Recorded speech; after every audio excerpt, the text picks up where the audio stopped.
Duplication नहीं होता है। जी एक आदमी काम कर रहा है तो काम हो रहा है, जिस दिन वो काम करना बंद कर दे, 10 दिन घर पे बैठ जाए, उसका रिफ्लेक्शन बिजनेस पे आता है, काम नहीं होता है। और आदमी लगा रहता है, 10 साल हो गए, 15 साल हो गए, काम नहीं हो रहा है। क्यों? क्योंकि नीचे टीम में वैसे लीडर तैयार नहीं हुए। जी बिल्कुल।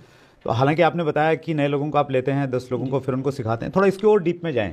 जी बिल्कुल। तो एक व्यक्ति की अगर मान लेता हूं मैं, उसकी 10,000 लोगों की एक टीम है, ठीक है, उसमें से उसने अपने डुप्लीकेट तैयार करने हैं, जी तो क्या स्टेप्स हो सकते हैं? सर, मेरे जो स्टेप्स होते हैं कि मैं कच्चे घड़े को ही निखारने में प्रयास करता हूँ। ग्रेट। जो समझदार उसको नहीं लेता क्योंकि वो समझदार है, उसका घड़ा मतलब भरा हुआ पहले से।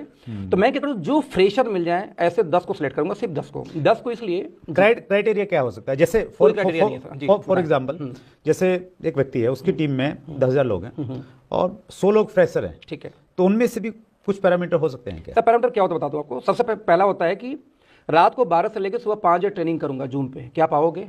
यस और नो? कमिटमेंट चेक करना। हाँ, एक चीज पहले जो नो पहले उनको छट गए, वैसे ही यस लेके आएंगे। नंबर 2, हर हफ्ते एक बुक दूंगा पढ़ने के लिए, और पर डे उस बुक को पढ़ के जो अच्छी चीज लगी आपको उस ग्रुप में, जो 10 लोगों का ग्रुप, उसमें भी डालना है, प्लस सोशल मीडिया पे भी आपको पोस्ट करना है, एटलीस्ट 3 पोस्ट पर वीक। यदि वो बुक 7 दिन में खत्म नहीं हुआ, मैं पूछूंगा तो निकाल ग्रुप से बाहर करूंगा। तो 7 डेज में बुक पढ़नी है। लर्निंग एटीट्यूड चेक कर जी लिया। जी जी, 2-3 क्राइटेरिया टफ है। कब मीटिंग, जैसे भी आधे घंटे पहले ग्रुप में डालूंगा, अभी आधे घंटे में आ जाओ। कोई भी काम करो, आपको छोड़ के आना, मूवी देख रहे हो क्या कर, मुझे मतलब नहीं है। फैमिली चैलेंज है तो चलेगा, अदरवाइज कोई भी बहाना नहीं चलेगा। और लगातार 2 मीटिंग कोई स्किप किया तो निकाल के बाहर करूंगा, फिर 9 लोग साथ करूंगा मीटिंग।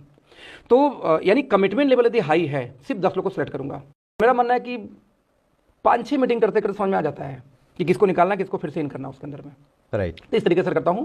और यदि 10 जब छंट के जाते हैं सर ना, वो 10 अपने 10 सिलेक्ट कर लेते हैं। नेटवर्क मार्केटिंग एक विडंबना है कि मेरा जो अपना एवरेज में देखता हूं कि यदि आपके टीम में 15 से 20 लोग प्लान कर रहे हैं रोज, तो आपकी इनकम 1 लाख महीने होती है।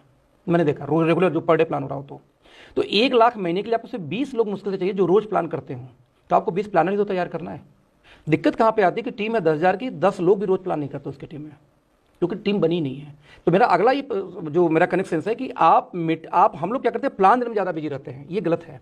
यदि मुझे 3 प्लान सर पर डे करना है ना, तो मैं सिर्फ 2 करूंगा। 1 प्लान का टाइम निकालूंगा सिर्फ उन 10 लोग को ट्रेन करने में। क्या बात है।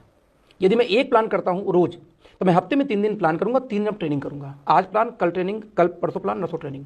यानी कि मोस्ट इंपॉर्टेंट प्लान जो पार्ट आपके लाइफ का होगा इस इंडस्ट्री में, वो प्लान देना नहीं है। मोस्ट इंपॉर्टेंट प्लान है कि मुझे किस तरीके से उस व्यक्ति को, आए हुए व्यक्ति को ट्रेंड करना है। जब जैसे मान लो कोई मल्टीपल कंपनी है जो 2 लाख के प्लान चलाती हैं, 2 लाख के प्लान में जब 2 ही लोग आपको करोड़पति बना सकते हैं, तो आप 50 प्लान क्यों कर रहे हो, 100 क्यों कर रहे हो? पहले 2 को ट्रेन करके दिखाओ ना उस 2 में। और 2 की टीम में भी आप बताओ 10 लोग को प्लानर आप खुद नहीं पैदा कर पाते और आप बोलते सर मैं फेल हो गया। तो मेरा सिंपल मानना है कि यदि आप 10 लोग को इस लायक बना दो कि कल वो स्टेज पे जाए, बोले सर आपकी वजह से मैं यहाँ पे पहुंचा हूँ, उंगली पकड़ के लर्निंग। ये मत देखो कि मैं तो टॉप रनर हूँ तो उसके लिए मैं उसके लिए 1-to-1 भी करता हूँ सर, उन 10 के लिए सिखाना पड़ेगा, तो दिखाना पड़ेगा। प्लान दिखा दिया। अब कमिटमेंट है कि आप इंडिया के जिस कोने में रहते हो, कोई झारखंड से है, कोई मान लो बिहार से है, तो आप 1-to-1 के लिए बुलाओगे, आऊँगा। एक जूम मीटिंग पहले करा दो, उस आदमी का मेंटल लेवल चेक कर लूँ, जिसके लिए आना है 1-to-1, अब मैं उसके आ जाऊँगा, 1-to-1 जाके करूँगा।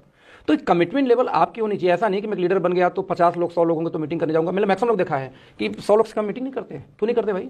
तो नए कहाँ से बिल्ड करोगे आप? तो एक दिन उन्हीं का सिंहासन हिलता है, उन्हीं की बिजनेस गिरती है। जो लोग एटीट्यूड दिखाते हैं कि मैं तो लीडर हो गया, अभी 200 लोग इकट्ठा करो, 500 इकट्ठा करो, मेरा मानना है भाई 10 लोग को गोद लो, उनको ट्रेन करो, 90 दिन इनफ है ट्रेन करने में। ग्रेट। थोड़ा और डीप में जाता हूँ अगले जी। 10 लोग सिलेक्शन कर लिए हैं जी, उनसे पर्टिकुलर कुछ चीज़ें हैं जो सिखानी चाहिए कि यार ये तो जरूर सिखाना है। जी बिल्कुल सर। सबसे मोस्ट इंपॉर्टेंट है एथिक्स, जो हम 4 बेसिक 9 को स्टेप में बात करते हैं। ये जो लोग बोल रहे हैं ना कि मोस्ट एथिकल लीडर, मुझे क्यों बोल रहे हैं? 2-2 साल लोग छोड़ के चले गए। पहले मान लो आप मेरे टीम में हो, आपसे कोई झगड़ा हो गई किसी पर्टिकुलर बात डाउनलाइन की, अब वो छोड़ दिया कि इनके साथ काम नहीं करूंगा। वो 2 साल बाद मुझे टच करता था, अखिलेश भाई काम करना चाहता हूँ, तो वहीं पे आ जाओ। बोलता नहीं सर उसके नीचे काम नहीं करूँगा, फिर नहीं ज्वाइन करूँगा। तो 2-2 साल पहले जो लोग गए ना, वो भी मेरे पास आना चाहते हैं कि शॉर्ट टीम में नहीं लाता मैं, ना भाई वहाँ काम कर सकते करो, मैं ज्वाइन नहीं करा सकता। तो इसलिए टीम में थोड़ा सा फेल लोग बनाया कि सर हैं तो सब सही है। एथिक्स सिखाना है जी, एक चीज़। नंबर 2 सर, जो हमारा कार्डिनल रूल है ना, वो कार्डिनल रूल बहुत इंपॉर्टेंट है। हमारे दिक्कत क्या होती है, हम 4 बेसिक सिखा देते हैं, एथिक्स भी कई बार सिखा दे, लेकिन कार्डिनल रूल पे जाकर हम फेल हो जाते हैं। अच्छा, सिखाने के बाद हम कई बार चेक भी नहीं करते कि वो टीम फॉलो कर भी रही कि नहीं कर रही है। हमने तो ट्रेंड करके भेज दिया, लेकिन क्या वो फॉलो कर रहे हैं? तो वहाँ पे ट्रैकिंग सिस्टम एक होनी चाहिए, मेरा ऐसा मानना है। ट्रैकिंग आप वही यानी कि बच्चे को आप छोड़ दो दिए स्कूल के लिए, लेकिन जाकर सिगरेट ले रहा है कि कुछ और कर रहा है कि बंक मारा, आपको नहीं पता होता, लेकिन जीपीएस ट्रैकर लगा दिया, पता कि कहाँ होगा इस समय। तो मेरा मानना है कि जिस टीम को आप गोद ले रहे हो, जो उस लायक अपने आप को साबित किया हो, उसकी ट्रैकिंग जरूर होनी चाहिए अगले 1 साल तक। मैं इसको अखिलेश जी इस रूप में करता हूँ प्रैक्टिकली, जब मैं करता हूँ टीम के जी। साथ में।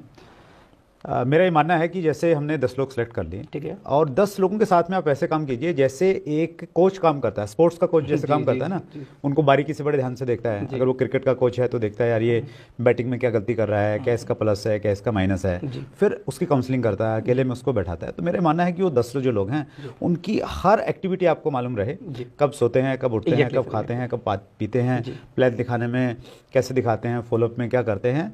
तो वो जब तक मालूम नहीं होगा तो फिर आप सुधार नहीं कर पाएंगे। डेटा होना